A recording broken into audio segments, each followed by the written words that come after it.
The presenting sponsor of Moon Tower Soccer is FVF Law. To find out what makes FVF a different kind of injury law firm, you can visit fvf.law.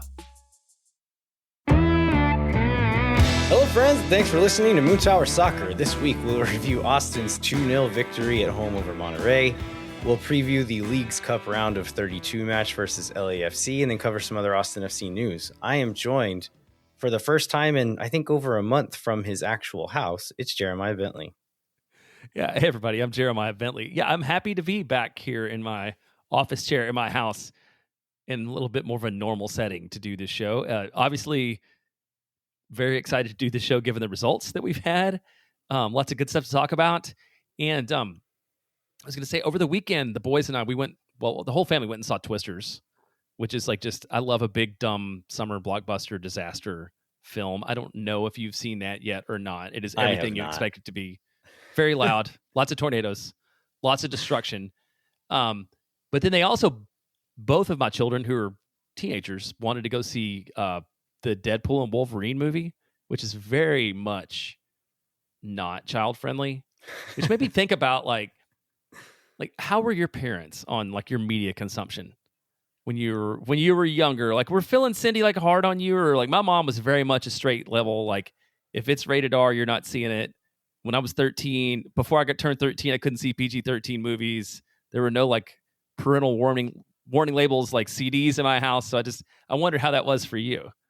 No, they were actually like surprisingly. I don't like if you met my mom. You have met my mom, Jeremiah. I have met your mom. I think you might guess that they were maybe like a little protective of what I saw as a young kid, but that was actually not the case. I remember watching. I mean, I think a lot of it was like TV edits, right? Like you'd watch movies on TBS that were originally rated R.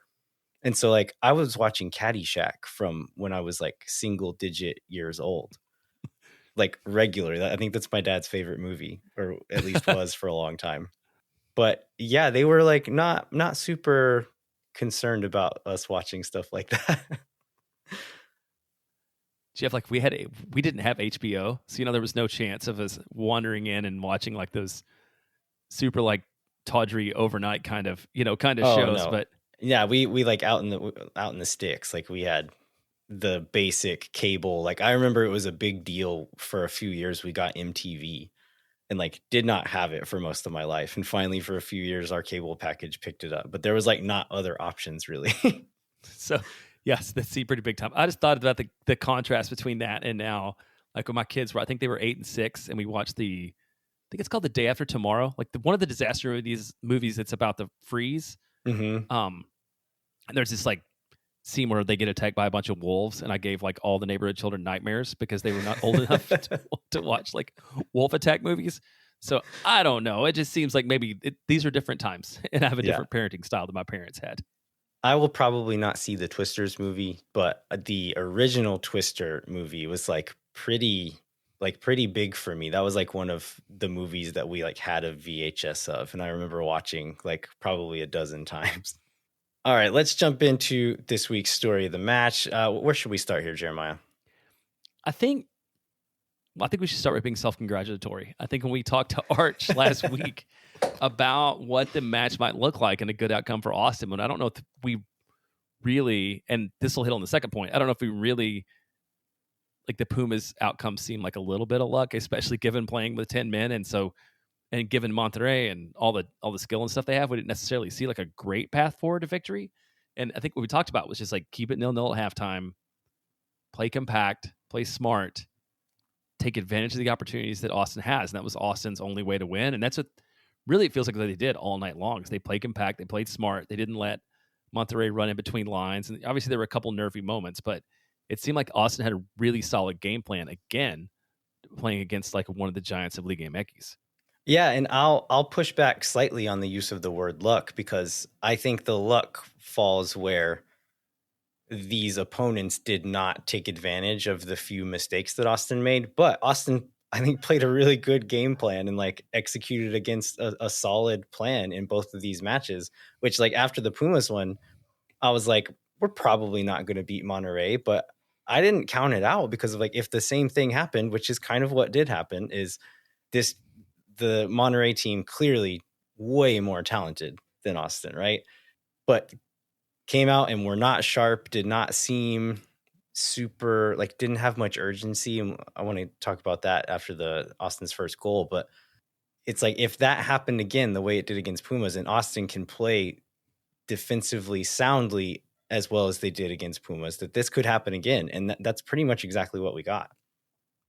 Yes, it was good. This one did not feel like a fluke to me at all. I mean, it felt like a really strong performance from Austin. Obviously punching above their weight a little bit, given the relative depths of the clubs, but like Austin was deployed the right way. Everybody played the roles they had to play.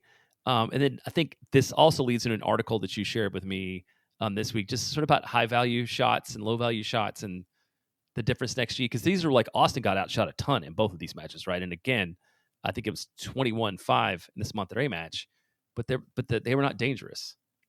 Right. Yeah. And this is, I want to give a shout out to Tim Thompson. I think I mentioned him on the show last week or 2 weeks ago about like being like kind of a stats focused guy. And I always steal his numbers because I hate numbers. But he shared this article by Armand Kafai. Some folks might recognize this name, but I think he had an MLS podcast for a few years and then actually got hired by FC Dallas as an analyst and worked for them for a few years. And now he's doing a little bit of work for Joe Lowry at Backheeled, and then just started a Substack. And his first article on his Substack is about XG and like the difference in having a high cumulative XG versus having high single chances of XG.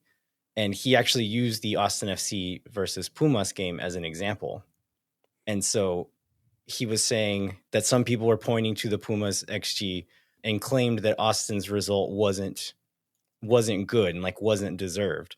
And Armand goes on to say, like, as someone who watched the game, that's he didn't agree with that he thought that Austin deserved the result. And so what this article goes on to do, and I'll link this in the show notes, but instead of saying, okay, at the end of the night, they had X amount of total cumulative XG, instead of doing that, he's breaking it down into tiers. And so poor XG is a shot that's 0.01 to 0.05, and that ends in a 2% conversion rate. And so I'll say it's 4 tiers: poor, average, good, great. So I just said poor. Average XG is 0.06 to 0.14, and that has a 9% conversion rate. Good XG is 0.15 to 0.32. That has a 23% conversion rate. And then great XG is 0.33 and up, and that has a 53% conversion rate. And so if you take those 4 tiers and take the Pumas game, Pumas had 1 great XG chance, 2 average XG chances, and then 22 poor XG chances. And so if you look at Austin's, they had a total of 6 shots. 4 were poor, 1 was good, 1 was great. Austin scored both of those. And so when you break it down that way, and this seems kind of been a theme like throughout Austin's season, where this has happened a few times, where it's like, yeah, the other team got a ton of shots, but none of them were really that good. And so Armand goes on to say, just like, if you were to show these numbers to a coach, like this example from this Pumas game, that most coaches would be pretty happy with it, and especially being down a man. And so like he's using this game as an example of why he believes that we should reapproach the way that we analyze XG in a given match, instead of just looking at the overall cumulative number and actually breaking them down into like, how good were any of these chances actually. And I think we'll see this play out in the Monterrey game as well, right? Right, absolutely. Yeah, that's the same way that Austin played in the Pumas game. I feel like even more so in the Monterrey game. Like they limited really strong chances, other than really 1 or 2, and took advantage when the opportunity presented itself in a big way in the second half. And so it was good to see somebody out there that had put some numbers to this concept that sort of gets beyond just like reading the raw. If you read the possession numbers, if you read this one, the XG actually wasn't that unbalanced, if I remember right. Overall, it's 1.8 to 1.4 in favor of Monterrey, so it wasn't that far off. But again, the Monterrey chances did not seem as strong as the chances that Austin had. And I think the final point that we have to make on the night is, like, we got a Dani Pereira goal at home, and it was It was almost unfortunate, right? Because what was it, like 4 minutes between when the ball went in the net and Yeah. when it was officially called a goal? So it was very much a muted celebration. I think because the Leagues Cup that we didn't get the Verde lights, but man, good on Dani for getting that, and good on the crowd for like exploding when it happened. I did see, I was doing my rewatch yesterday and saw that Alex Ring was like making eyes at somebody on the sideline, and they seemed to be like kind of like communicating that it was going to be like they saw the replay and they thought it was good. And Dani and Valencia had already started planning a celebration, and you can catch that on the broadcast if you watch it back. But they were ready for it when it came. That was nice, but yeah. So good night overall. It was good to see him do that. And when I went back and looked, I don't think he scored a goal at all last year. Oh, is that right? I think his previous goals came in 22, so it had been a little bit of a drought. Yeah, it's not exactly what you expect a ton out of from Dani, but it was a nice goal, and it was good to see him get his at home. Absolutely. All right, well, let's take a quick break. We'll come back and talk about the rest of the Monterrey match. Hang tight. We'll be right back with more Moon Tower Soccer. When no one is around.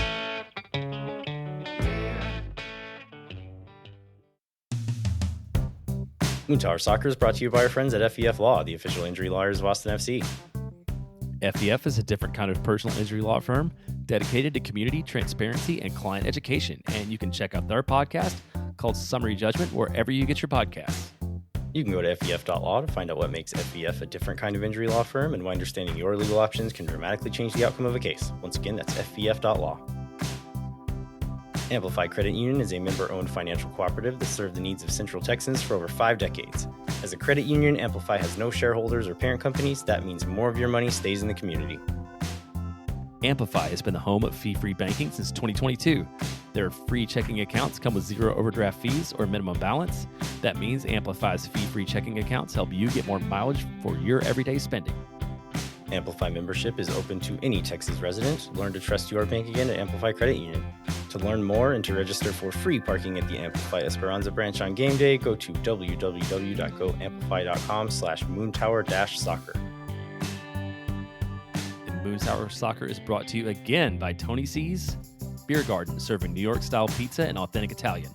Now open in Round Rock in front of Del Diamond and on Anderson Lane near Shoal Creek Boulevard. Their Anderson Lane Beer Garden is just 2 miles from Q2 Stadium. Stop by for a pizza and a pint before all this year's home games, and with TVs on every wall, it's a perfect spot to watch away games. Tony C's has 30 beers on tap, featuring the Brewery of the Month, High Sign, and there's Seamus the Fiddler Irish Red and Violet the Blueberry Blonde. And you can also check out the Piece of the Month, the Hawaii 5-0, which is prosciutto, fresh mozzarella, pineapple, pizza sauce, Calabrian pepper, I guess, and fresh oregano. Don't forget 2 for Tuesday, 2 pizzas for the price of 1 every Tuesday, and then Pitcher Perfect Thursday, which is half-price pitchers beer every Thursday. Dine in or pick up for lunch or for dinner. You get more info at TonyC'sBeerGarden.com. All right, we are back. Jeremiah, we always start this with our pregame storylines. We're recording this 6 days after the game happened, and so I don't remember what they were anymore. And there weren't really very many, and we kind of talked about them. Like, storyline 1 was like, what Austin did against Pumas sustainable? And I think we covered that in the opening segment, so I don't really think we need to worry too much about that. There was a little bit of a question about whether Brad Stuver would be back in the lineup. Although we even, in the press conference a couple days before, which we covered last week, it seemed like he would be. And the other one is just, would there be any other changes in the starting lineup? And we only ended up seeing one, I believe, correct? Because we had no Bukhari, so that one had to happen. Right.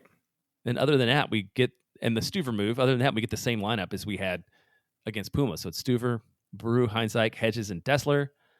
Pereira, Ring, again with the captain's band, and Triusi in the midfield, and then Gallagher, Zardes, and Obrian up top. And I was really happy to see him go back to this center back pairing. I think whenever you're expecting to have to play a really solid defensive performance and then try to hit on the counter, I think that suits these two guys a bit better than it would Julio Cascante, for instance. If it's a game where you're expecting to have the ball and your center backs are going to be the ones like connecting most passes in this game, maybe that's where you put Cascante back in there, but that wasn't ever going to be the case in this one. So I was happy to see these two guys get the call again. And then John Gallagher, I mean, I know I've been critical of him, but I last week's show, I mean, again, in this game plan, I'm happy to see him in that spot because these are the things that he's good at, right? Is getting out around the edge, playing in transition, playing in open field. And that's what this kind of game plan against this opponent is going to give you. So I was happy to see him out there as well. Yeah, and on the center back point, it's interesting to see the journey of Matt Hedges, who, for a little while there, well, before Julio went out on international duty, was seeing the field not at all, and really seemed like the odd man out. And we may talk about whether Austin makes a move or not later on, but seemed like the player most likely to be gone. And despite not seeing a ton of playing time, he's been really, really solid. I think this is a really strong performance from him, doing exactly what the team needed. And he's also really good physically when the game gets kind of physical and gets kind of chippy. Like, he's a big, intimidating dude. So it's really good to see him turn it back around when he wasn't getting a lot of time earlier in the year. Yeah, and I don't think him not getting time was ever anything to do with him, really, right? It was Brendan Hines-Ike comes in and just playing lights out for a big chunk of the season. And then Julio is like, we talked about Julio a lot. There's reasons why he's on the field. And so, like, I think it was just like, there's not a spot for him. I don't think they ever thought he was bad, but it's such an asset to have. Like, whenever you do need to play him, or you do need to play a little bit different way, or throw in a third guy at the end of a game, like, to have Matt Hedges coming off the bench, like, that's phenomenal. Let's maybe go through some highlights. We mentioned off the top that there were no goals in the first half. I think definitely the best chance in the first half was a Monterrey one, about 32 minutes in. Yeah, I kind of want to talk about Austin's, I guess, like, their defensive game plan coming into this one, because they did not immediately drop deep and wait for Monterrey to come onto them. They were pressing sometimes on goal kicks and whenever backwards passes were playing, but mostly playing in a mid block and, like, meeting them just above the halfway line, like, during the run of play most of the time. And then the wingers were playing more narrowly to make it difficult to play in between the lines. And so whenever that happens, teams will often play wide and just try to play around. But then how they're combating that was the fullbacks were, like, as a winger dropped or as a fullback pushed high, Beirut and Dessler would step really hard on those passes as they played into that area, which would put pressure on them and not let them just easily play around the edge. And so everyone was working together really well. Midfielders rotating back as players are pulled out. And then Driussi chasing back and dropping deep at times to make sure runners weren't left unmarked, and made some pretty big plays, and, like, just everyone playing just a really solid team game and, like, being there for each other. And then Dani Pereira being a pest, as he has been for the last handful of games. But there's a moment in I think the 18th minute, Cortizo, who's I think number 19 attacking midfielder with the mustache. There's a moment where I think Dani fouls him at least twice, if not 3 times, and none of them are called. Dani and Beer take the ball off of him, and Dani turns out of it, and Cortizo kicks him and is immediately called for a foul the first time he challenges. It's like, I don't know. I just love seeing us being the annoying, like, pestering team, because that's just almost never been the case. And then Austin gets a shot in the 20th minute where Obrian wins a ball, plays a couple of 1-2s, and he squares a ball for Driussi that's, like, in the middle of the box, but he kind of has a touch and it bounces up and he's unable to catch it cleanly. And then, yeah, that big chance for Monterrey comes in the 33rd minute. So Sergio Canales receives a ball in the half space, like in between lines, and he's left-footed, and so he turns just outside the box and just thumps a shot across the face of goal to the far post. And Stuver's able to deal with it pretty easily, but then the rebound falls just straight up the field. And Bertarame is there, but he's kind of unable to compose himself and not able to hit the rebound very cleanly, and just scuffs it way wide. And so, like, this is a moment where one of the things we talked about with Arch that they're so good at is just keeping possession in the attacking third and circulating the ball around and wearing down the defense and then finding the gap and then relying on one of their elite players to make something happen. And that happened here. But then the rest of the game, like there's maybe one or two other chances where that's the case. And a combination of like a lack of urgency from Monterrey and just a really good defensive performance and game plan from Austin, like that didn't really happen again throughout the rest of the game. No, it was really, really solid from Austin. We did get a sub, right? Brendan Vasquez comes on not long after that, and it's been a week since I've watched it too, so don't remember the circumstances of it, or if it was just Monterrey trying to recover and play more offensive or what. But no, Canales comes out with an injury because he actually did not play against Pumas in the next game. Like wasn't even on the roster, so I think he was injured, and so they put Vasquez on. There's one more Austin chance just before this happens where Austin, like Monterrey, I think they had a chance like in Austin's attacking third. It gets booted out. They're kind of slow to kind of reset and begin playing out of the back again. The very first pass out of the back is cut out by Obrian. There's combination between Obrian, Zardes, and Driussi, which leads to Driussi playing Gallagher up the left-hand side of the 18-yard box. And Gallagher smashes the shot towards the near post. And Driussi was calling for the ball back in the box, but on this one, like given the angle he had, and then also the fact that John Gallagher, like the thing I've said about him a lot on the show is that he's a hammer and not a scalpel. In this instance, John Gallagher should not get cute. Just you have a shot, take just it. go for it. Yeah. And like I would have preferred he hit it across the face of goal since Zardes was crashing on that backside. So even if there's a save, maybe he's there to tap it in. But the shot he gets off was quite good and forces a really good save by Andrada. So I don't have too much criticism there. And yeah, Canales leaves the game with an injury. They put on Brendan Vasquez. So they have 2 9s in the game at that point. And I think Vasquez gets a decent chance before the half, but then go into the half tied 0-0. You mentioned before, Arch said like, this should be the game plan. Like play stingy until the half, get to the half 0-0, try to steal a chance at some point. And I was, my friend Profe was sitting with me, and as we were walking down to get a beer at halftime, I was like, I'm like very happy with 0-0. And he was like, I don't know, man, like they're dangerous. They could score at any time. And while that is like absolutely true, like they are talented enough to just like take one from you at any point. Austin was not doing it to themselves. And I think that's all we can ask for in a game like this, right? Is like, if they beat us because they're just straight up better than us, fine. But don't give it to them. Don't make mistakes. Don't play too timidly and ask too much pressure on yourself. And Austin did all of that really well.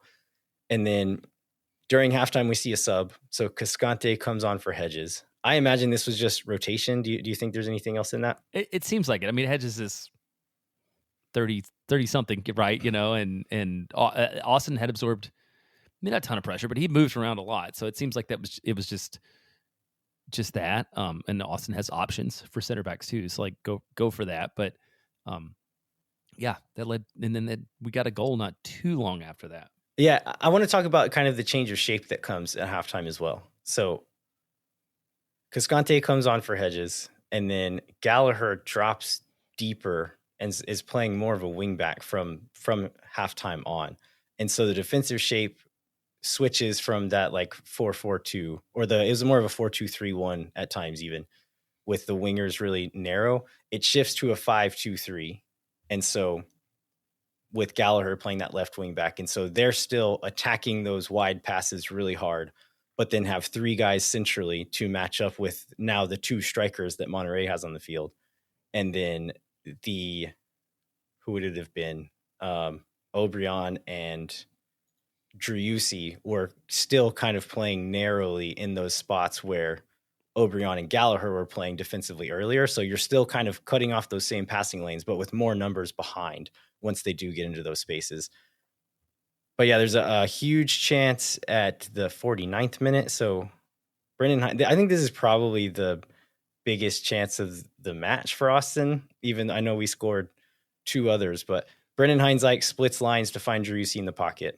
He turns, plays forward to Ring at the top of the D, like just outside the box. And Monterrey's back line is so like crooked as hell, and just a ton of space for Zardes to find just in a little pocket to stay onside. Ring plays a first-time pass as he receives, just one touches it in behind for Zardes. If Zardes can control it, he's 1v1 with the keeper, like almost a guaranteed goal, and has a heavy touch, unable to control it, and the keeper gathers it. And at that moment, I was like, this is what we're playing for, right? Like, we played that first half, super disciplined, did really well. We get this chance and we blow it. Like, I was like, oh man, like that might have been it. Like, that might have been the last one we get. And then a few moments later, just to compound on top of that, Brandon Vasquez takes the ball off of Dani Pereira like 35 yards from goal and takes a shot, like an uncontested shot, essentially, that ends up going high. But imagine if Zardes blows that chance, Pereira gives the ball away to Vasquez, and he scores on us. Like, that's a different game. That's a different game. It is a very different game. Yeah. But yeah, the next 10 minutes, Austin like picks themselves up, and they're going toe to toe with Monterrey. Like, a few good moments getting in the attacking third. Driussi almost gets a Rabona assist with a cross into Zardes. He's not quite able to get onto the end of it. But more importantly, just continuing to not give Monterrey any good chances, not letting them get sustained periods with the ball in the attacking third. And that sets up the scenario for the goal, where Monterrey just kind of plays in a hopeful cross. It's not like a great situation, but they're just kind of hoping Vasquez or Bertarame can make something of it. Cascante gets to the ball pretty easily, heads it out, but doesn't get much distance on it. So it lands in a space where Obrian kind of has to get into a dogfight just to win the ball. He wins the challenge with Arteaga, dribbles out of pressure, lays it off to Driussi. Driussi immediately backheels the ball into space for Gallagher to run onto, and he's off. And so Zardes is running behind the back line, Obrian's running on the backside, and Gallagher is running just with one guy kind of running up to challenge him. And so as he gets in like around the 18-yard box, like just wide of the 18-yard box, he starts to glance inside and like wants to like slow it down and cut it back inside, but there's no numbers there. So instead he takes one more touch to the end line and puts in just like a beautiful cross and finds Obrian crashing on the backside. Obrian jumps, volleys it out of the air from about 7 yards past the keeper, and keeper doesn't stand a chance here. And so like Monterrey is not playing with any urgency here again. Even in the first half, there's several moments. Like, did you notice this watching where like they'd have a corner and they'd be like just kind of hanging out, like, oh, you're going to take it? Are you going to take it? Or a throw in, and they just be super slow, like just expecting like, oh, we're going to score a goal eventually. It doesn't matter. Like, we don't need to be in a rush here, really. And that happens in this goal where like when Driussi plays that back heel, like Austin just in a series of events out fights and outsmarts Monterrey in several moments. And you can kind of see it in their faces, like, oh no, like that wasn't supposed to happen. Yeah, one thing about that finish is it's one that you expect goal scorers to finish. It's also one that Austin has not been great at finishing this year, which is why Austin's so low overall in terms of league play. The goal charts, like, it wasn't super easy. So it was well played by Obrian. And then we haven't had much service like that either. So just like credit to Gallagher there for putting in a ball like that is easy to finish, because I feel like we haven't had many balls that are that easy to finish, really. Yeah. And then the other thing is, and I don't understand secondary assists all the way around, but like, how does Driussi not get a secondary assist in that sequence? Yeah, I don't understand like when or how they give them, because sometimes it's like a layoff that had no effect on the play, and like this very much had an effect on the play. It changed the play, right? It's like it tilted the field, right, completely. The way maybe there's like too much time in between when that was played, and like because Gallagher carries it 40 yards before he passes. He does. It again. He does, but yeah, I mean, but that play just like changed where everything was going. So yeah, that goal, you're right. We don't get a ton of urgency. We do get subs right after that, from Monterrey. Yeah, and they actually put some pressure on Austin almost immediately and get a few, again, not any like huge chances, but some decent ones. And there's a funny little moment here where Obrian heads a cross out. And it's like a pretty hot cross coming in, and he heads it out, and it hits him right on the top of his head, and he goes down, and they have to stop the play because it's a head injury, of course. But Cortizo thinks he's getting up a little too slowly and shoves Obrian in the back. Obrian turns and goes after him and does one of those pushes where like hits him in the chest, but the hands kind of slide up uncomfortably close to the face. Oh, that's right. I remember And that. Yes. Dani Pereira grabs Obrian and starts slapping him on the face, like not in like a comforting way, like in a "you idiot," like he's like hitting him Yeah. kind of hard. And then Obrian tries to step in again, and like Dani just shoves him and starts yelling at him and telling him to be smart. And like once again, like voice of reason, Dani Pereira, where did this guy come from? But I love it. Like this is what we've been asking for, right? Is for Dani to like mature a little bit, become more of a leader, and it seems like he's doing that, which is really great to see. He has absolutely done it. It seems like he didn't play right for Venezuela when he was out on national team duty, but like since he's got back, there's just like a different fire. I don't know if it was being around the environment or, if there's like some, like personally, there's like his life is easier now that he's like kind of can be a part of that squad or whatever. But he's seemed like a very maybe even like person. being a little humbled by like, okay, I made the Venezuela squad, and then we're 3-0 up, and they're still not putting me into the game. Like, if I want to play for this team, I need to turn it up a level. And like, I could see it being a combination of all of these things. And yeah, whatever it is, man, like it worked, and he's come back with a fire lit under him. So yeah, it's great. Yeah, I want to talk about these Austin subs together if we can, just because these are not like for like subs, and so we'll maybe talk about where people go on the field. So we get Owen for Giassi at 68, and then Johan for Obrian and Vicenen for Dessler at 73. Yeah, so whenever Owen comes on, takes off Zardes, they kind of do the same thing they did at halftime against Pumas, which was you move Driussi to the 9, and then Owen steps into that like attacking midfield winger position that Driussi was playing. And then as these next subs come on, it's Valencia for Obrian. So that pushes Dani into the front line in one of like the spot where Driussi was playing essentially. Valencia is playing centrally in that line of 2 with Ring. And then Vicenen comes on for Dessler. And so that moves John Gallagher to right wing back. Biru steps out from center back out to left wing back. And then Vicenen replaces Biru in the middle 3 center backs. And so the shape didn't change at all. It just kind of shuffled around personnel to fit what they needed. And I kind of think the goal here was, of course, to get fresh legs and just put some more energy into the defense, but then also going into like the game killer mode, right? Where that we saw against Pumas, where if we win a ball, you can play an outlet to Driussi or Dani or Owen, and with their dribbling ability can relieve pressure, at the very least kill some time and maybe just launch the ball at field, but maybe they'll actually spring an attack from it. And that's what we get in the 79th minute is Gallagher pokes the ball out of Tecatito's feet. Driussi's able to recover it. He carries forward and draws some defenders in and then lays it off to Owen. And then this is where the Owen Wolff show starts right here is Owen carries it 15 or 20 yards and some defenders start to close down on him. One defender steps in hard and he kind of turns out of that tackle.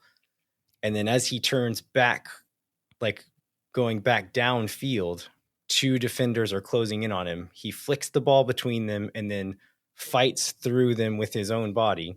As he recovers the ball on the other side, then like spins and turns immediately back upfield, pushes past those 2 guys. And then as he starts forward, he sees Driussi wide to his right. And then Dani had kind of looped his run back around and was on the back shoulder waiting to run in behind. And I think this is like the most, like that whole turn, super impressive, like really, really good from Owen Wolff. I think this next part is the most underrated part of the whole thing. If you like, it looks a little herky jerky and like you think, oh, maybe he got a little lucky catching Dani still onside. But I think this was all intentional. If you watch it in slow motion, he feints forward as if he's going to play Dani through.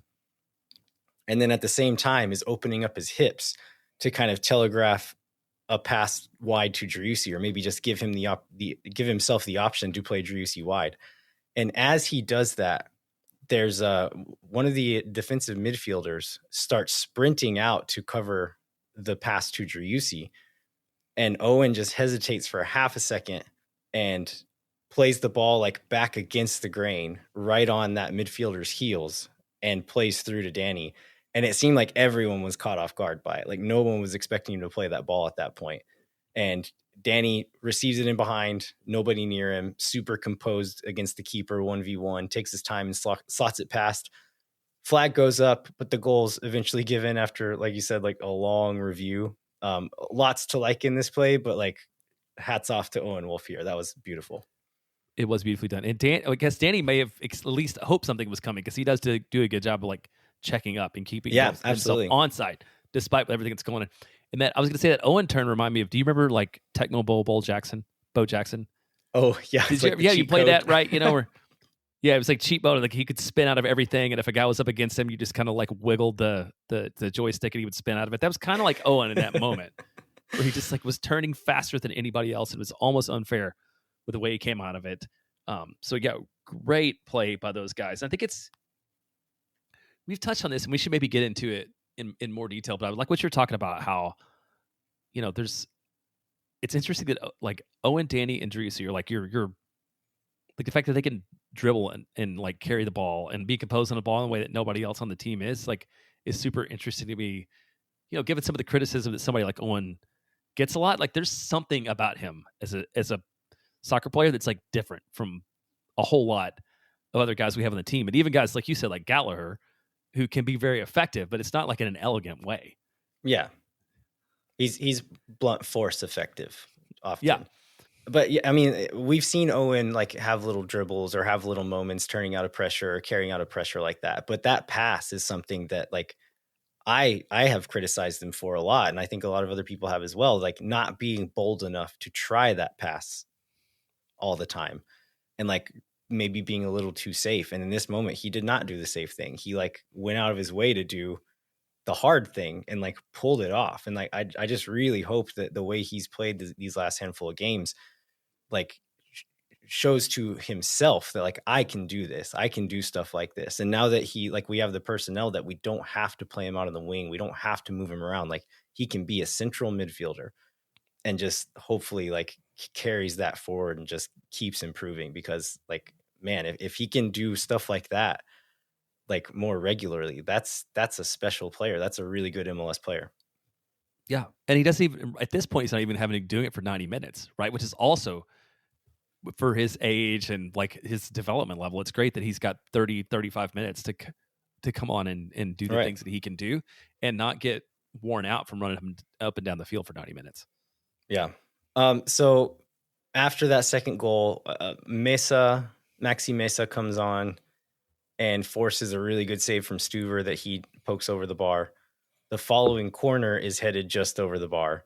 But then from then through the 8 added minutes, like there's no real dangerous moments for Monterrey. And Austin sees it out, beats Monterrey 2-0, goes undefeated in their group against 2 really good Mexican sides and wins their group, just like we all expected last week, right? Right. Oh yeah, absolutely. The number one thing I think that you mentioned there was the fact that Brad Stuver was back doing Brad Stuver things, and Austin wasn't relying on Steph Cleveland. I mean, and I'm surprised that Stuver didn't. Well, maybe I'm not surprised. I feel like Brad Stuver was the man of the match, despite whoever got to like bang the drum, which was John Gallagher. But it was just the difference in quality between what we saw in the first round and what we saw first match and what we saw this last one was definitely stark. Yeah. I do want to say something that I don't think I said on last week's show, where I criticized Stephen Cleveland, and I stand behind that. I think he was pretty bad, except for the penalty save. I think he was very bad most of the game. I want to follow that up by saying I don't think Stephen Cleveland is a bad goalkeeper. I think he's quite good goalkeeper, and his body of work shows that. Like he's was the starter for Seattle in some really big moments for them. I think it's probably just rust. The guy hasn't played in a year. Like you can train all you want. If you're not playing games, it's just not the same. And so I think that's all I chalk it up to. And so I just wanted to say, like, I still think Cleveland is good, but he just had a bad match last week. No, that's a really good point. It was because I think it had been maybe exactly a year since he'd played a competitive game, and that's a lot to come off the bench against a strong team and expect anything out of that. So yeah, not on him overall. Any specific players you wanted to shout out before we wrap up this segment? I guess one thing, we get a pretty good performance from Sebastian Driussi again. So is it a coincidence that now freed from the captain's armband, he's playing better, or is it? It's probably one of these things. It's multiple factors. Is it the fact that there's more talent around him? Is it like what would you chalk it up to? Yeah, I've seen several people after the Pumas game saying that they chalked up the performance in the fight from the players to the fact that Alex Ring had the armband on. I don't know how much I buy that, but I think I might agree that like taking the armband off of Driussi maybe like lifted some weight off of him and like was a signal to him and just like gave himself permission to not have to be the guy and just play your role, do your thing when the ball comes to you.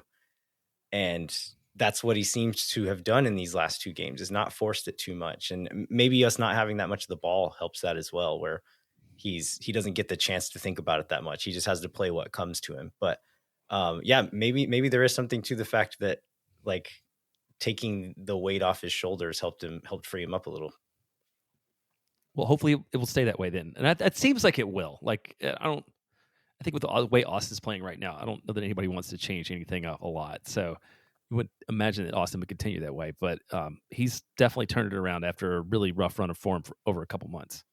Yeah, one thing I want to talk about, I'll tease it here, but how should Austin FC play going forward through the rest of the season? These two games, they were never how Josh Wolff or anybody at this club said how they wanted to play. But at this point, like how they've tried to play sometimes this year and then actually doing it really well in these two games and a handful of other games this year, like there's clearly a lot of intention behind these performances. Like these are not accidental. There's a lot of thought and planning that goes into a organized performance like that. And so like, do we try to just be that team going forward, or will they go back to trying to like play with the ball more and like be more of what the original Austin FC vision was throughout the rest of the MLS season? It's really hard to say right now. I mean, other than like given the results, why would you play any other way? Like, I think the question is like, what is the best way to play for the talent that Austin has? And it seems like maybe there's some flexibility to develop your game plan around your talent and the players on the field, and less around the system. And I think that's nothing but a good thing. But also, it's what, 3 matches worth probably, at this point. So I don't want to overreact too much to a short amount of data. Yeah. And I think there's also something to be said, like just the underdog mentality and then the underdog, like the reality of like the physical reality of being an underdog on the field and like being forced to play in a certain way. And like, are you going to get that in some of these games throughout the rest of MLS play, especially playing on the road sometimes? Maybe that adds to the underdog mentality a little bit, but not all of these teams are going to throw a bunch of numbers forward and let you counter on them. Like a lot of the teams we're going to play want to do the same thing. And so that's my question is like, yeah, it's worked really well in these games, but does it work against a different MLS team? Does it work in a different set of circumstances where this is not what's expected to happen? Yeah, we'll mention Austin's first game back is in Nashville, and I can't imagine that Nashville is going to, with the way that they always play, that they're not going to play the same way with the ball that Pumas or Monterrey are going to do. Yeah. All right. I wanted to shout out Hunter Obrian. I thought he was really good in this game. Like I thought he was like not perfect. There's a few mistakes. There's one moment especially where we had a good counterattack going and he kind of killed it with a bad pass, but really good defensive shift, and then was always available in transition moments, and then played out of pressure a few times, including on one of the goals there. And so just like did a really good job of just putting in a super hard working shift and being effective whenever his number was called. So I wanted to give him a shout out. All right. Anything else? No, let's go ahead and take a break, and then we will preview a match that we did not necessarily expect that would be in Austin's future with the round of 32 match against LAFC. Moon Tower Soccer is brought to you by Sage Wilson Realty. The Sage Wilson team is made up of Austin experts who are client-focused and have over 30 years of combined real estate experience. Our friends at Sage Wilson Realty are giving away 2 tickets to an upcoming match. Fill out the form in the show notes for your chance to win. If you or someone you know are in need of Sage Real Estate advice in Austin, talk to our friends at Sage Wilson Realty. Be sure to check them out online at sagewilson.com. Moon Tower Soccer's premier sponsor is McGuire Woods Consulting, helping clients in the public affairs space, from lobbying at the local, statewide, and federal levels to digital and communications campaigns across the country. McGuire Woods Consulting has offices in 10 MLS cities and is proud to support Moon Tower Soccer and support Austin FC's march to the Leagues Cup title. That's right, we're a Leagues Cup podcast now. I hope the Copateos keeps Dallas warm while they're sitting at home not playing in the rest of Leagues Cup. Contact our friends at McGuire Woods Consulting at mwcllc.com for more information. All right, we are back. As Jeremiah said before, we're going to be playing Wednesday, August 7th in LA against LAFC. Jeremiah, what is the last little stretch look like for Austin against LAFC? Not great is what the last little. So since the match we talked about last week, which is the, I think, August 2022 4-1 victory, they played 4 times. I believe it's 1 draw and 3 losses between the two since then. So Austin has not been great on getting results. Austin has lost both the matches on the road since then. So, it's unfortunate that this seems to be the team, I guess maybe other than San Jose, that Austin seems to get faced up against the most, because LAFC has, I was going to say LAFC has Austin's number, but LAFC has like the league's number over the last 4 years. So they're just a really good, really strong, really deep team. And it's too bad due to the interesting seeding system of this tournament that Austin ends up going to LA to play against this club. Yeah, if you look at their like kind of form table, I'm just looking at SofaScore that goes back, let's see, 1, 2, 3, 4, 5, 6, 7, 8, 9 games. They lost to Vancouver in Leagues Cup, but then in the 8 games before that, they have 1 draw, 1 loss, and the rest are wins. And so a team that didn't look like themselves for a lot of the beginning of the season are starting to look like the LAFC that has been terrorizing MLS on and off, or mostly on, for the last handful of years. Yeah. So I think the question 1 is, how do we get here? How does Austin win a group and end up going to Los Angeles to play afterwards? And it's because of this goofy seating system that, if you ask Andrew Wiebe, it's for perfectly normal, understandable reasons. Man, I've missed this. No, I didn't. Did you see him Please. getting into it? Yeah, there's some Austin fans getting into it with him on Twitter. And like, I defend Wiebe at times because I think he's good at hosting a show. I think he's good at kind of moving stuff along, bringing people into the conversation. And as like we've had to learn how to do that over the years, I can see the craft that he's kind of honed doing that, and I respect it. And then I also believe that he is almost always just like mining for content, and like I respect that game a little bit as well. But there are moments where he chooses the dumbest hill to die on. And this is one of them, where he's like not just saying that like, yeah, Austin had a terrible season last year, and that's why we're a low seed. But in a tournament that's disconnected from the season, when you win your group, to then have to go on the road and play the second place team from another group. And then if we win, we'll play another second place team, potentially play another second place team on the road again.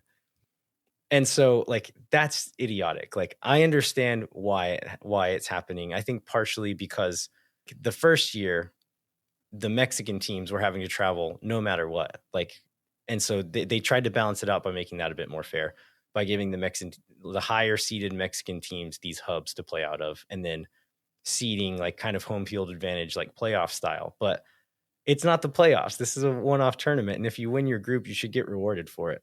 And it's not what's happening. And Andrew Wiebe just like refuses to admit that you don't have to say it's like good. Just say, yeah, it's weird. Sorry, man. But he's like, no, this is good and perfect, and it's so bizarre.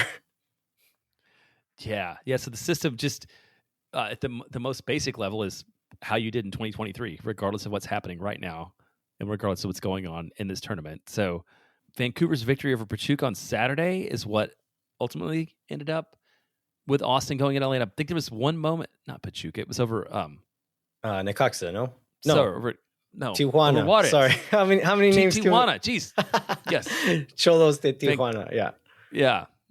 Vancouver's victory over Tijuana. Yeah, I was all confused by many things that are going on among other teams. There's already too many teams in MLS, and we had 18 or 20 Mexican teams into. Yeah, Tijuana like briefly had a lead. I remember for like 5 minutes feeling that like maybe it was going to happen and we were going to get to go watch the game in Q Stadium at home again, and then it didn't work out that way. And so with that, Vancouver ended up being the group winner because of that victory over LAFC, which was 2-2 in regulation, and they won on PKs. And that's how Austin ended up having to go to LA. I think we all kind of know this LAFC side now, right? I think a few differences since the last few times we played them is Edward Atuesta is back, kind of a mainstay their first few years in the league. He was gone to, I think, Brazil for a year or two, and then is back now. They've been playing Mateus Bogus at the striker. He was generally a midfielder, but has had a killer season as their number 9 this year, with Buanga and Oliveira as the wingers. And then Kai Kamara that we got reintroduced to last time LAFC visited here. But they also have someone else joining them now, a very handsome Frenchman by the name of Olivier Giroud. Yes, and he's in LA. We think it'll probably be like the Svaktak in Austin thing, where he will probably be listed on the game day roster. It seems quite unlikely that they're going to bring him in to play a match this early in his time here, but it's crazy to have him around. Yeah, I agree. I would, if we saw him at all, it might be for a handful of minutes, but the man's in his 30s and hasn't played since May. I guess he played in the Euros. So yeah, he didn't play a ton in the Euros. So like a decent amount of time without playing a lot of minutes. And he's 37 at too. his age. Like you would guess, like there's no way he's gonna play in this one, but we'll see. Yeah. So my question is so Buanga has 16 regular season goals. Bogusz has 13. Like, what does Austin do? Well, I guess, do we see a third straight game of Austin playing the way they did against Pumas in Monterrey, given the fact that you've got like you're up against a superior attacking talent? Yeah, like you mentioned the Nashville game being one where that game plan maybe doesn't work. If there's a game left in this season, or games plural left in this season, because we have to play them again in regular season, like this is probably one of them, right? Where maybe take that same game plan to them, where you're playing a bit more conservative, just organized defensive game plan, try to steal one on the counterattack. Like, I think that's what it's going to have to take, because you can't neutralize Dani Buanga. You have to try to contain him as much as you can and hope that luck is on your side to either not let him score too many times, or maybe you just score more than them on the night. But like, there's nothing you can really do to stop the man. He's unstoppable. I hope he goes back to Europe. I think it's like everybody's best hope. Yeah. Which is not going to happen during this window. We do have Dessler on that side now, which like is not going to match him for speed, but as far as just being in the right spot, doing the right thing, making the right decision, like I trust him more than probably anybody on the team to do that in the defensive half of the field. And so we have that on our side, but it's still going to be a big ask. So one thing that I kind of forgot about, like, again, we were kind of going into this like, well, we're going to play 2 games in this tournament and be done. now that we're getting that third one, we are going to get to see Osman Bukhari back. So I would assume he'll step straight back into the starting 11, don't you? Yeah, I would think so. And if for no other reason, there's the extra matches in this tournament, or at least one extra match, are good for these guys to get more time with the rest of the players. It's good to like reduce the amount of time out between what would happen between, even if Austin loses, now you've got 17 days between this LAFC match and the national match. So like you've gotten the potential that people are going to like get rusty or sort of lose form. Sort of, you've almost mitigated that now, and so I can feel like Bukhari needs to come in and play and just keep acclimating himself to the rest of the starting 11 because it's a pretty short run in, and Austin's still in 10th place, so you still have to focus on the league. Yeah, like under a different set of circumstances where we have like a deeper or better winger core, or we're in a different place in the season, like maybe you send a message by benching him the game he's back after a red card. That's not the situation Austin FC's in. They need this man on the field. They need him playing with these guys and to get as many minutes under his belt with this team as he can. So, like you said, when we do start playing MLS, like we need everyone firing on all cylinders, and him playing minutes in this competition only serves that purpose. So dare we discuss what happens if Austin does get a result? Yeah, I mean, we have to, right? Like we should. Like at this point, why not?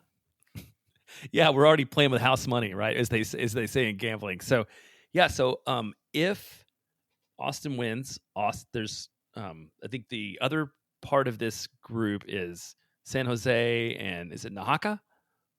I think it's Necaxa. I think that's how you pronounce it. Okay, Necaxa, which is apparently like the Wrexham version too. Is that right? Like, aren't the guys? Yeah, they just Ryan bought Reynolds that team, didn't they? Yeah, they just bought that team. So yeah, I think there's like some content being created around it. I think Ava Longoria is maybe also a part-time celebrity owner. So there's like a lot that goes around with that. So they'll be playing on the other side of this bracket. If San Jose wins, then because of the seeding system, Austin will go to San Jose. And if perfect and normal, right, the optimal system. And then if the Mexican team wins, then there will be a match at Q2. So I think all the way back to the start of this, like if you want to see matches at Q2, you should be cheering for Mexican sides, and you should be cheering for LA Galaxy, who are in first in the West this year, but who are lower seeded than Austin in this perfectly normal seeding system for this tournament. All right. Anything else on Leagues Cup for Austin, Jeremiah? Well, one more thing that we should know is if this game ends up being on Monday, a week from now, we'll hopefully be watching a game at Q2. But regardless, we will not record while the game is going on, and we'll let it sit a day, and we'll maybe get to talk about another amazing Deep Leagues Cup run. Yeah. So no Leagues Cup match at Q2 this week for Austin, but there is another one coming to Q2 again for perfect and normal reasons. Right. So this is going to be Tigres versus Pachuca. This is on Thursday, August the 8th. So is Austin Tigres like pod or whatever? What did you call it? What is it? Do what? Our like temporary home. Their U.S. home. Is that why this game's going on? I honestly don't know. I don't know. Like I'm guessing just because like they're two Mexican teams playing each other. One of them is a higher seed. I wouldn't be surprised if they just got to pick a place to play. And being that like Houston and Austin are like the closest places to Monterrey, that Tigres maybe picked that spot. I honestly don't know the answer to this. But there will be a match there. I think it probably, you imagine this would be one to be pretty well attended, right? We know Tigres has a huge fan base. Like I think Pachuca's a fairly big club, Mexican club. You would think. Me and Mike Cragnola went to the Monterrey Pumas game, and that one like had stakes, and Monterrey's got a lot of fans. Pumas was fairly well attended at the Austin game. I would guess the stadium was less than half full for that game. And so like I don't know that either of these teams are like have bigger supporterships than those two teams do, at least not by a lot. And so I'll guess there would be like a decent showing, but it would still not be a super full stadium. Yeah, we ended up going and not having to pay a ton to get in. It was still not cheap, but not to pay a ton, and ended up getting a good game with some good goals. So yeah, maybe if you're looking for something to do on Thursday night, that could be fun. It could be good. Yeah, you said that the like the supporters, which I guess is probably true for any team. Like the supporters showed up, right? Like both supporters ends were relatively full. It was just there were not a lot of casuals walking in off the street to observe that performance. Yeah, I mean, it was like the middle section of both the north and south ends was full, and then the rest of the stadium was maybe like 40% full. And so, like, the atmosphere was still okay, and with those two ends making a lot of noise, just with those concentrated groups. But yeah, still pretty sparse. Are you going to talk transfer window now? Sure. It's almost closed. So it closes on Wednesday, August 14th. Austin had been rumored, we've covered this before, to be connected to some players. As a reminder, Austin has all 20 senior roster slots filled. So Austin would have to move somebody out in order for somebody to come in. So this, with the window closing in like 9 days, it becomes more complicated every day, because we're not talking about one move, we're talking about two moves. Right. 2 moves that you have to get over the line. And we've talked about just like talking to Sean Rubio on the show, and then talking to other people and hear other front office folks talk about how complicated it is to make these happen, to like add 2 of them into the mix. Like the clock is ticking now. And like, I'm glad to know that they are trying, and we've seen enough smoke that they are trying to make something happen, but it's not guaranteed just because of how complicated it gets with the 2 sides of it. Yeah, I think it's overall for the league, I think it's been an interesting window because a bunch of the top teams have been making moves. And like, multi-million dollar like DP international moves, but they all had slots to be able to do that too. And that's not right the space it's Austin in.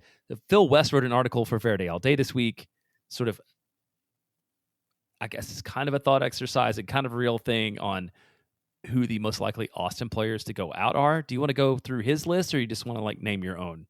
Yeah, name Phil's, and maybe we can share our thoughts as we go through those.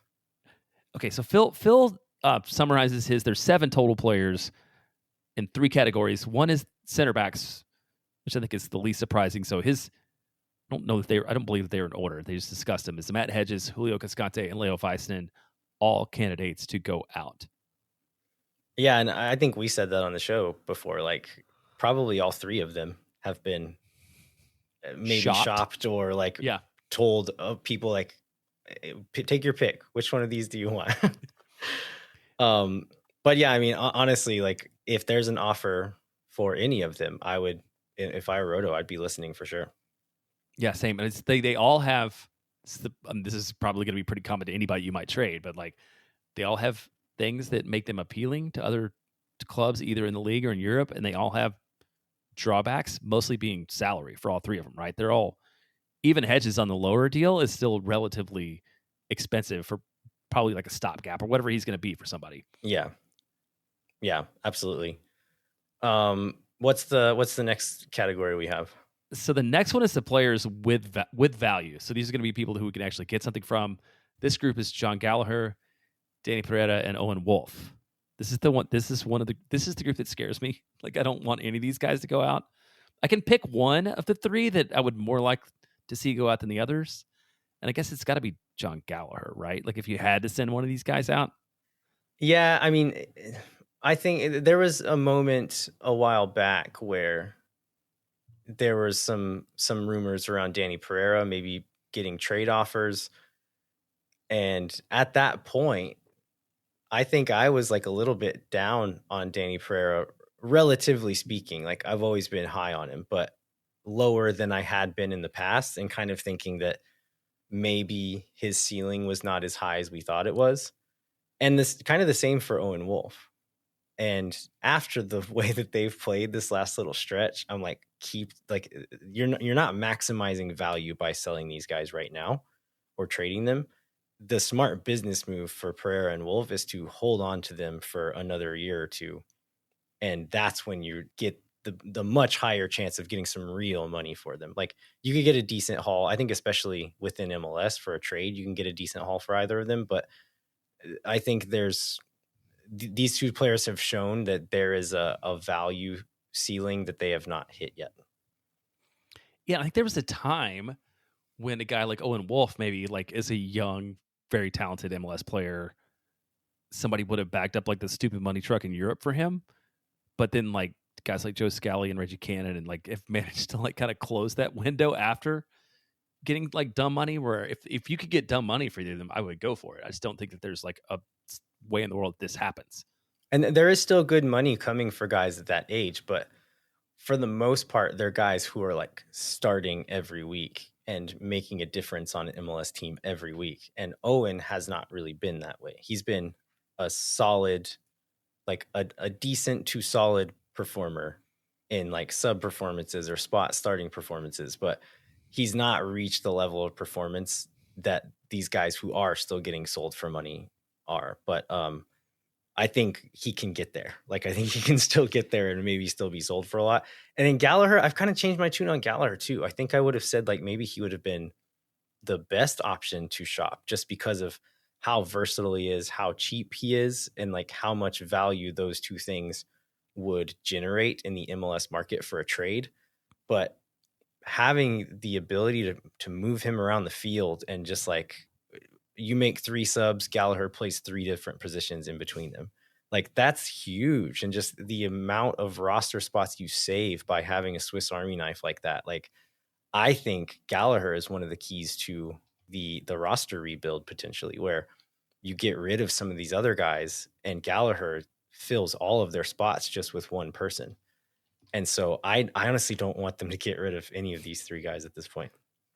And he is like a truly like a Swiss Army knife, where more than I feel like now more than like Owen. Like Owen can play places Right as force, but he's not going to excel at any of them. And it seems like that's a different thing for Gallagher. Who else we got, Jeremiah? Okay, so the final list, I was the wild card. I was like looking at the article to figure out what he called this. The easiest way to free a designated player spot, of course, is to move a designated player. And he leaves one player considered Sebastian Driussi, saying, and I want to talk about this underlying theory.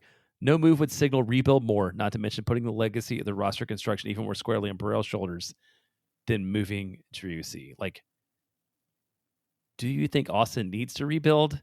Like, but it's just like, what do you take on this whole line of thinking?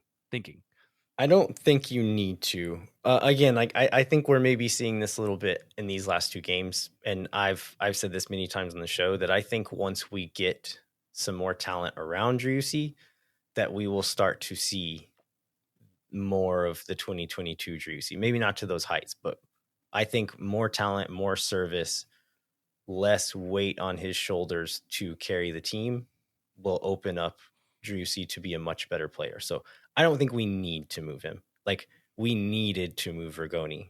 We need to get Ring off of a DP contract. We do not need to move Driussi. I think he is a good player and will be a good player again once we bring in some more talent. But if someone comes knocking on the door and wants to give Austin a bunch of money, I would take it. Like if I were Burrell, I would take the money. Like we've shown that he's not.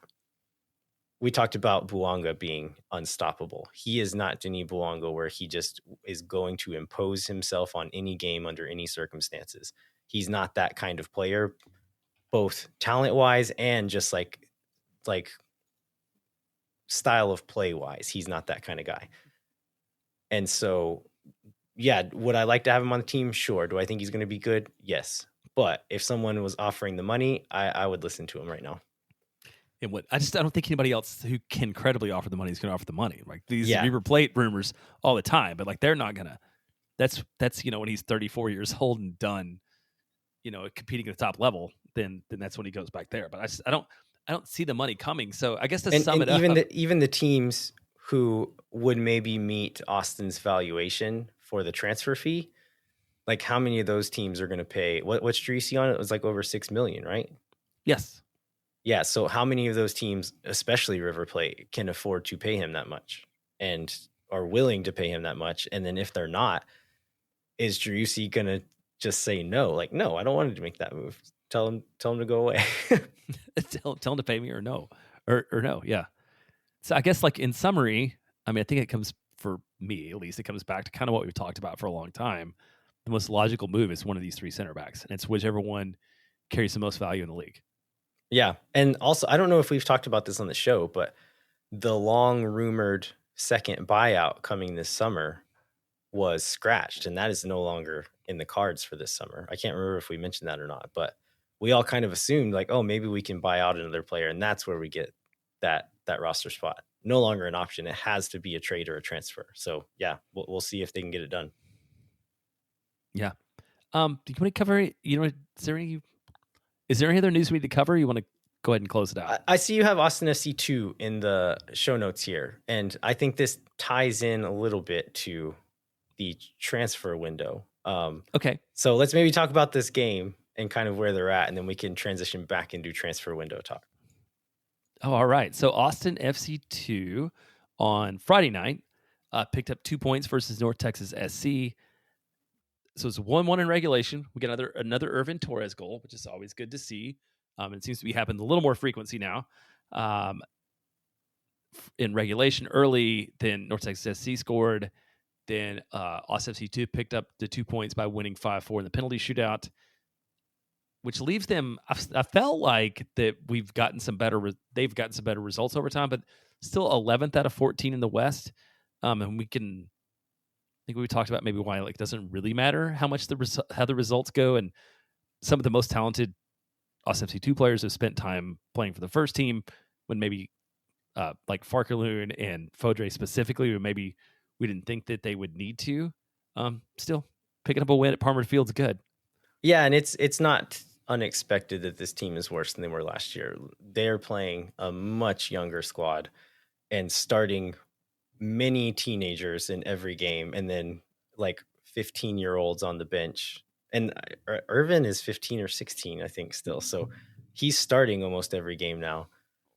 And then you've got Gavin Wolff and some other youngsters on the bench almost every game. They're not playing very much, but that's who's there. And so if you take a look between last year's roster and this year's roster, it's not surprising to see the drop. But I was actually at this game, a good performance against North Texas SC, who they did play quite a few guys. Like Herbert Indele, I think he played probably 1,500 minutes for FC Dallas's first team last year, if not more than that. He played for them and I think scored one of their goals. And then Amit Korsa, who's played for the first team this year. They had several guys who had seen minutes, if not a lot of minutes, with the first team. So a good result for Austin FC 2 here. We got to see in this game their new center back named Nico van Rijn. He's a 23-year-old Dutch-Spanish center back. And this is where this kind of ties into the transfer window a bit for me. I was curious to see this guy come in because of his profile. Like we've talked about, like Roto has these connections abroad, but it doesn't always make sense to bring them in because they're going to take an international spot 90% of the time, right? And so it'd be curious to see if they try to start bringing in guys to Austin FC 2, because Van Rijn I think, is 23 years old, so he's not just some young prospect. That maybe they can bring him in, play him with the second team for a year, get him a green card, and then get him on a supplemental deal, because this guy looked really good. He was he plays like Sal Mazzaferro, where he's like good with the ball, a good athlete, but he's also 6'3". And that's why Sal's not on an MLS roster, right? Because he's small. If he were the size of Kip Keller and played the same way he still does, he'd be on an MLS roster for sure. And Van Rijn is that. And so I'm curious to see like what the plan is for him, if they have a kind of a backdoor plan to get him onto the first team without taking up an international roster spot at some point. That would be taking advantage of. It would be understanding like the league rules and taking advantage in a way that like not a lot of teams could. I mean, taking advantage in a good way, not like exploiting. Yeah, if they can get it done. I don't know how possible it even is, but yeah, if they can get it done, that would be great. We'll see. Anything else, Jeremiah? Now let's go ahead and wrap it up for this week. All right. We'd like to remind you to rate, review, and subscribe wherever you get your podcasts. We've been getting some very nice reviews, Jeremiah. Do you want to read this review that you flagged here? Yeah, there's one for a couple weeks ago, and there've been some other ones that we appreciate too. And like we like commentary, overall. But this one says, I've learned so much about not only Austin FC, but soccer in general through the Moon Tower podcast. I'm truly grateful to Landon, Jeremiah, Mike, and all the others featured, and you do it with style and humor, first rate. This is from Watershed Matt via Apple Podcasts. So like it just sometimes, like you're having a sort of a down day, and it's good to like go back in and read reviews and see the nice things that people say about that. Like it's still, I don't know about for you, sometimes it still blows my mind that people care enough to write nice things about this and actually learn things from this show, but it makes me feel really good about what we've been doing for a few years now. So I just wanted to share that. Yeah, absolutely. It absolutely makes me feel great. And like, especially like over the years, like spending more time on this and then busy periods at work and in life, and like out of necessity needing to like remove myself from the internet for stretches of time, to come back to the internet and have stuff like this, or to like meet listeners in person or see friends that we know that listen to the show and say really nice things. It really does mean a lot to us. So thank you so much, Watershed Matt, and anyone else who has left us a review. If you would like to continue the conversation, come find us on Twitter at LVHero87 and jbentley_ATX, and at Moon Tower Soccer on Twitter, Instagram, YouTube, and TikTok. Sign up for the Patreon. There was a couple in the queue that I got sent out. Someone also let us know that they had not received theirs, so we resent that. If, let's say in about a week, if you have not received your Patreon merch and have been signed up, let us know. There's a chance it got lost in the mail or something weird happened, but they have all been mailed out at this point. So let us know if you've not received yours and we'll take care of it. I think that's all. Thanks so much for listening. We'll be back next week, either on Monday or Tuesday, depending on the outcome of Wednesday's game. And we'll cover any other Austin FC news that comes up. Until then, I'm Landon Cottam. I'm Jeremiah Bentley. We'll catch you next time. When no one is around.